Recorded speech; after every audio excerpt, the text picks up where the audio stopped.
Grammar सर्वनाम जिन शब्दों का प्रयोग संज्ञा शब्दों के स्थान पर किया जाता है उन्हें सर्वनाम कहते हैं।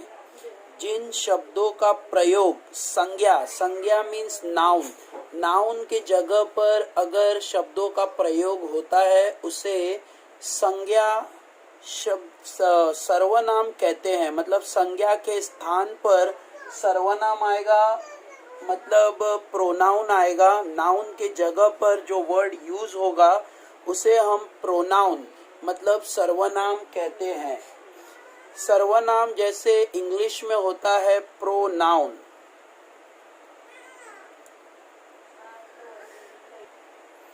तो ऐसे प्रो मीन्स नाउन के जगह पर, जैसे संज्ञा के जगह पर, हिंदी में नाउन को संज्ञा बोलते हैं, तो संज्ञा के जगह पर जो स्थान पर जो वर्ड यूज किया जाता है, मतलब जो शब्द यूज किया जाता है उन्हें सर्वनाम कहते हैं।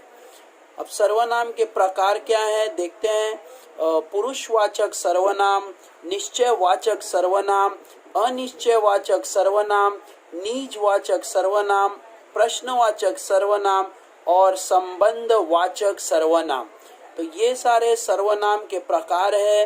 पुरुषवाचक सर्वनाम, निश्चयवाचक सर्वनाम, अनिश्चयवाचक सर्वनाम, निजवाचक सर्वनाम और प्रश्नवाचक सर्वनाम।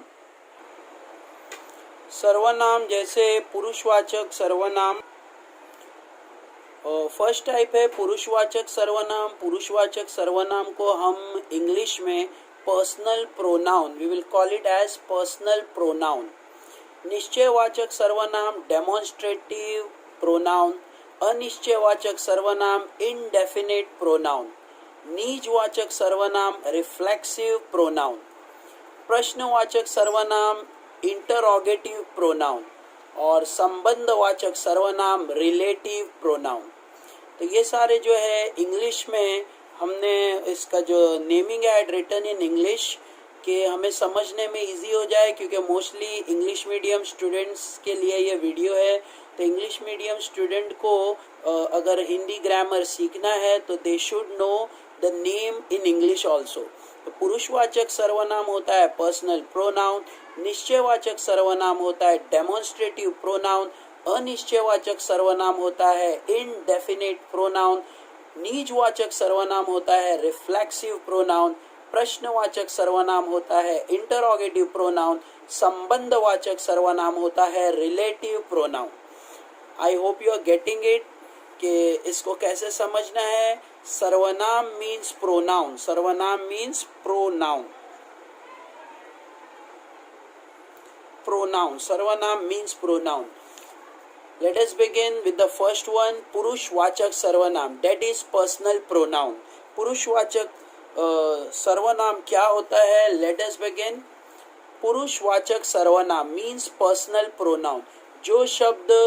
जो शब्द बोलने वाले, सुनने वाले तथा जिसके विषय में बात की जाए उसका बोध करते हैं वह पुरुषवाचक सर्वनाम कहलाते हैं। बहुत इजी है। जो शब्द बोलने वाले, सुनने वाले तथा जिसके विषय में बात की जाए, मतलब जो हम बोलने पर, सुनने पर या जिसके विषय में बात की जा रही है उसका बोध करते हैं, मतलब उसके बारे में बताते हैं, जैसे पर्टिकुलर पर्सन के बारे में बताते हैं, वह पुरुषवाचक सर्वनाम कहलाते हैं। जैसे एग्जाम्पल, मैं, मुझे, तुम, तुमको, आप, उसे, ये सारे हैं पुरुषवाचक सर्वनाम, मतलब पर्सनल प्रोनाउन। इंग्लिश में जैसे होते हैं आई, इंग्लिश में जैसे आई, मुझे इंग्लिश में जैसे माई, तुम यू, तुमको योर्स, आप यू, उसे योर, समझ में आ रहा है, दे देम दोस। तो इंग्लिश में बहुत सारे वर्ड्स होते हैं, I me my, I me my, you yours,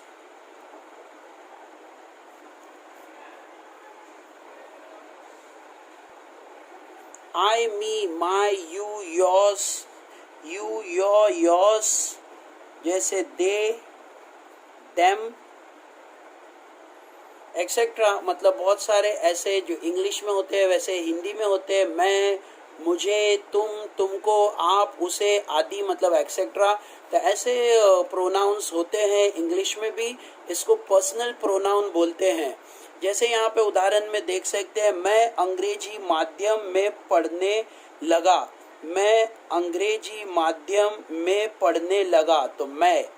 तो यहाँ पे जो पर्टिकुलर पर्सन है, जैसे फॉर एग्जांपल रवि अंग्रेजी माध्यम में पढ़ने लगा, तो रवि की जगह पे अब मैं आ गया है। मतलब रवि के प्लेस पे, मतलब नाउन के प्लेस पे, संज्ञा के प्लेस पे जो भी वर्ड आता है उसे हम सर्वनाम कहते हैं।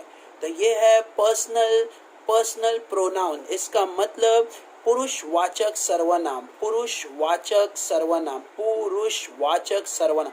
स्पेलिंग बहुत इंपॉर्टेंट है क्योंकि हमें इसकी स्पेलिंग लिखना होगा, पुरुषवाचक सर्वनाम। तो इन दिस वे हमें सर्वनाम अंडरलाइन करना है। वह मेरे मित्र है, वह मेरे मित्र है मीन्स ये पर्टिकुलर पर्सन का नाम जैसे होगा। जैसे यहाँ पे मैं राम लिख रहा हूँ या रवि लिख रहा हूँ, रवि मेरे मित्र है, तो रवि के जगह पर अब वह आ रहा है, तो वह जो वर्ड है ये होगा पुरुषवाचक सर्वनाम। इन दिस वे ऐसे जैसे मैं, मुझे, तुम, तुमको, आप, उसे, ऐसे कोई भी वर्ड अगर सेंटेंस में आ रहा है तो वो पुरुषवाचक सर्वनाम होगा। आई होप यू गॉट दिस। पुरुषवाचक सर्वनाम हमने ये फर्स्ट टाइप सीखा है, पुरुषवाचक सर्वनाम, personal pronoun. Let us see the second one, निश्चयवाचक सर्वनाम। निश्चयवाचक सर्वनाम क्या होता है? निश्चयवाचक सर्वनाम मीन्स डेमोन्स्ट्रेटिव प्रोनाउन। जिस शब्द से किसी निश्चित व्यक्ति, वस्तु या स्थान का बोध होता है उसे निश्चयवाचक सर्वनाम कहते हैं। जैसे हम पॉइंट आउट करके डेमोन्स्ट्रेटिव प्रोनाउन होता है, जैसे that is my book, this is my table, this is my bench, this is my place. तो जैसे दिस डैट इंग्लिश में आता है वैसे ही हिंदी में निश्चयवाचक सर्वनाम होता है। जिस शब्द से किसी निश्चित व्यक्ति, वस्तु, किसी निश्चित पर्सन, वस्तु या स्थान का बोध होता है। मतलब उसको हम पहचान लेते हैं देखकर कि ये वो पर्सन है, ये ऐसी चीज है, ऐसी थिंग है, तो इससे हम उसको निश्चितवाचक सर्वनाम बोलते हैं। जैसे फॉर एग्जाम्पल उदाहरण में हम देख सकते हैं, यह गेहूं के वही दाने हैं। तो जैसे यह मीन्स दिस डैट, इंग्लिश में दिस डैट होगा, बट हिंदी में यहाँ पे यह, तुम्हारी, इसके। तो जैसे यह गेहूं के वही दाने, तो यह को हमें अंडरलाइन करना है और आंसर लिखना है निश्चितवाचक सर्वनाम, निश्चयवाचक सर्वनाम। तुम्हारी कुल्हाड़ी वह है, तो तुम्हारी यह आएगा निश्चयवाचक सर्वनाम। इससे आज की रोटी का इंतजाम हो जाएगा, तो इससे मतलब पर्टिकुलर थिंग से, तो पर्टिकुलर थिंग के बारे में बोले तो इससे मतलब ऐसे डेमोन्स्ट्रेट करके, पॉइंट आउट करके बताया जा रहा है कि इससे हो जाएगा काम। तो ऐसे मतलब पॉइंट आउट किया जाएगा, किसी के पॉइंट किया जाएगा कि इससे होगा, तुम्हारी, यह। तो ये सारे वर्ड जो है वो निश्चयवाचक सर्वनाम है, क्योंकि हम जानते हैं कि वो सेम चीज है जिसके बारे में बोला जा रहा था। जैसे तुम्हारी कुल्हाड़ी वह है, तुम्हारी कुल्हाड़ी वह है। तो जैसे तुम्हारी जो वर्ड है वह क्या, वो तुम्हारी जो वर्ड है वो निश्चयवाचक सर्वनाम होगा। In this way we have to solve. Let us see the next one. निश्चयवाचक सर्वनाम के बाद आता है अनिश्चयवाचक सर्वनाम। निश्चयवाचक सर्वनाम के बाद जो थर्ड टाइप है हमारा अनिश्चयवाचक सर्वनाम, मतलब indefinite pronoun. How to solve this, ये क्या होता है? लेट अस सी। अनिश्चयवाचक सर्वनाम, जिन सर्वनाम शब्द से किसी निश्चित व्यक्ति, वस्तु या स्थान का बोध न हो, मतलब हमें पता नहीं चलता है कि वो कौन है, पर्टिकुलर पर्सन है या वस्तु है या स्थान है, वो कौन है, मतलब पर्टिकुलर कौन है, ये हमें कंफर्म नहीं हो पाता है, इसी को हम इनडेफिनेट प्रोनाउन बोलते हैं। मतलब अनिश्चय वाचक सर्वनाम, अनिश्चय मतलब निश्चित नहीं है, उन्हें अनिश्चयवाचक सर्वनाम कहते हैं। एग्जाम्पल, मैं कुछ खाने, मुझे माँ कुछ खाने को दो, तो माँ कुछ खाने को दो, कुछ जो वर्ड है जो कुछ भी हो सकता है, जैसे दाल भात हो गया, चपाती हो गई, या राइस चावल हो गया, तो ऐसे यहाँ पे निश्चित नहीं है, तो ऐसे वर्ड को कुछ को अंडरलाइन करना है और लिखना है अनिश्चयवाचक सर्वनाम। बाहर कोई है, अब वो कोई कौन है उसके बारे में कंफर्म नहीं है, मालूम नहीं है, तो ये अनिश्चय, तो ये है अनिश्चयवाचक सर्वनाम, अनिश्चयवाचक सर्वनाम। तो इन दिस वे अनिश्चयवाचक सर्वनाम होता है जिसमें हमें कंफर्मेशन नहीं होता है कि वो पर्टिकुलर पर्सन कौन है, या पर्टिकुलर थिंग क्या है, या पर्टिकुलर प्लेस कौन सी है। तो ऐसे टाइम पे ऐसे वर्ड को जो सर्वनाम होते हैं उन्हें हम अनिश्चयवाचक सर्वनाम, वी विल से इट अनिश्चयवाचक सर्वनाम। निजवाचक सर्वनाम किसे कहते हैं? जो सर्वनाम शब्द अपनेपन का बोध करते हैं उन्हें निजवाचक सर्वनाम कहते हैं। तो ये फोर्थ वाला है निजवाचक सर्वनाम, ये सर्वनाम का चौथा प्रकार है। निजवाचक सर्वनाम मीन्स इंग्लिश में होता है रिफ्लेक्सिव प्रोनाउन। रिफ्लेक्सिव प्रोनाउन मतलब जैसे एग्जाम्पल इंग्लिश में अगर हम देखना चाहेंगे तो माई सेल्फ होता है, देम सेल्फ, ऐसे my self, them self, him self. तो ये सारे जो है पर्सनली खुद के बारे में बात की जाती है, पर्टिकुलर पर्सन के बारे में आगे जाके अपनेपन का बोध, मतलब जैसे I can do it my self, मैं खुद मेरा काम कर सकता हूँ, तो ये अपनेपन का बोध मतलब खुद को डिस्प्ले कर रहे हैं, तो ऐसे को निजवाचक सर्वनाम बोलते हैं। जैसे हम सेंटेंस में उदाहरण में देखते हैं, एग्जाम्पल में, मैं अपने आप खाना ले लूंगा, तो मैं अपने आप, तो यहाँ पे मैं वर्ड तो खुद के बारे में बोल रहा है, एज वेल एज अपने आप, मतलब अपने आप से मतलब खुद से। तो ऐसे अपने आप जो वर्ड है इसको अंडरलाइन करना, ये रहेगा निजवाचक सर्वनाम। ऐसे तुम्हें अपना काम स्वयं करना चाहिए, तो यहाँ पे स्वयं वर्ड, स्वयं जैसे होता है माई सेल्फ होता है, जैसे you should do your work by your self, तो जैसे योर सेल्फ, तुम्हें अपना काम स्वयं करना चाहिए, तो स्वयं को अंडरलाइन करना होगा और वो रहेगा निजवाचक सर्वनाम। तो इसमें अपनेपन का बोध होता है, जैसे तुम्हें अपना काम स्वयं, तो तुम खुद के बारे में, तुम के बारे में बोला जा रहा है, स्वयं मतलब ये तुम्हारा निजवाचक सर्वनाम है। In this way we have to do, this is our fourth one.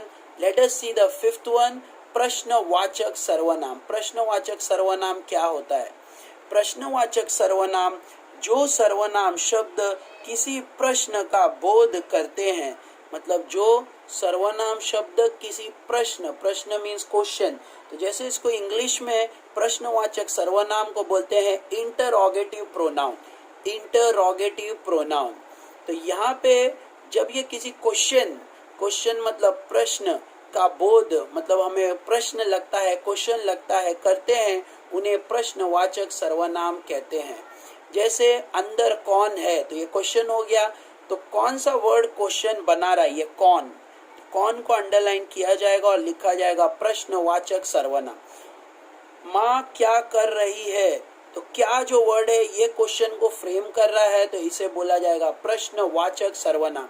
English में जैसे what, when, why, where, whom और whose जैसे मोस्टली सेंटेंस में यूज किया जाता है, इसे हम प्रश्नवाचक सर्वनाम कहते हैं।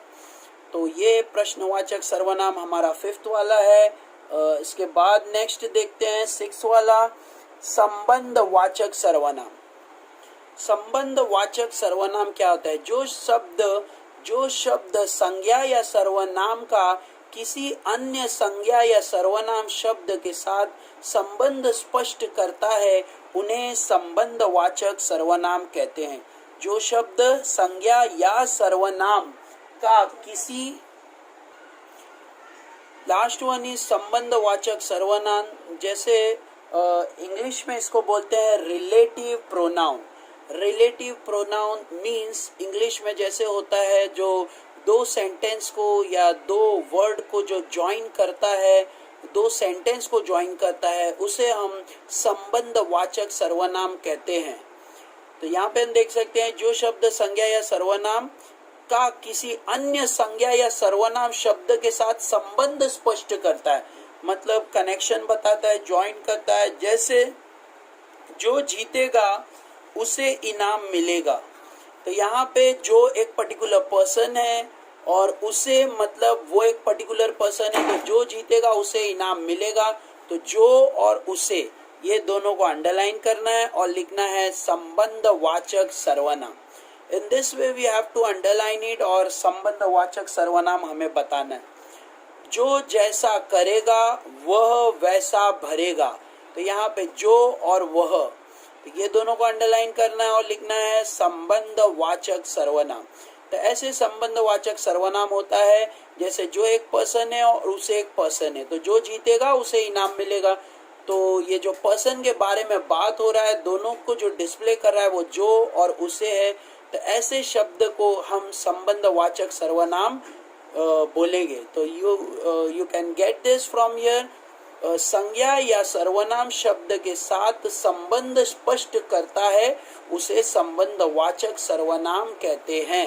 मतलब जैसे इंग्लिश में होता है रिलेटिव प्रोनाउन। रिलेटिव प्रोनाउन मतलब दोज हु विल प्ले, जैसे बोलते हैं हम those who will play he will get the prize. जैसे फॉर एग्जाम्पल क्योंकि हम इंग्लिश अभी स्टडी नहीं कर रहे हैं, हिंदी कर रहे हैं, तो मोस्टली हमें हिंदी के समझना है। बस ये याद रखना है कि रिलेटिव प्रोनाउन इंग्लिश के अंदर जो दो सेंटेंस को क्या करता है, ज्वाइन करता है। तो जैसे हुज है, हुम है, तो जो दो सेंटेंस को ज्वाइन करेगा उसे हम संबंधवाचक सर्वनाम कहते हैं। एज आई टोल्ड यू के रिलेटिव प्रोनाउन क्या होता है, तो जैसे हमने एक एग्जाम्पल लिखना था, that I am showing you here the relative pronoun. जैसे यहाँ देख सकते हैं the women who called yesterday want to buy the house। the woman who called yesterday want to buy the house। तो who, यहाँ पे जो who वर्ड है ये रिलेटिव प्रोनाउन है, मतलब ये दो सेंटेंस को, मतलब दो नाउन को ज्वाइन कर रहा है वर्ड who, तो इसे हम relative pronoun, we will call it as relative pronoun. और भी हम एग्जाम्पल देख सकते हैं, जैसे for example did you see the Did you see the letter which came today? Did you see the letter which came today? यहाँ पे भी देख सकते हैं which रिलेटिव प्रोनाउन है जो दो सेंटेंस को क्या कर रहा है, ज्वाइन कर रहा है। वैसे I love the puppy which is jumping at the kitchen, तो which वर्ड जो है ये रिलेटिव प्रोनाउन है। सेम वही हिंदी में होता है संबंधवाचक सर्वनाम, सेम वही संबंधवाचक सर्वनाम। तो यह हम देख सकते हैं जो और उसे, जो और वह, ऐसे ये हिंदी में जो है आगे और बीच में मोस्टली होता है, या तो फिर आगे नहीं रहेगा, बीच में जरूर रहेगा क्योंकि दो सेंटेंस को ज्वाइन करेगा। तो ऐसे होगा संबंधवाचक सर्वनाम। I hope you understood this. मैंने इंग्लिश के साथ एक्सप्लेन करने को ट्राई किया है। If you want to know the English में अगर type you want to learn about the English, you can watch my playlist and get the explanation of English का जो types है, pronoun के types, noun के types, you will get it. Thank you for watching. Don't forget to subscribe, share with your friends. Thank you all. Take care.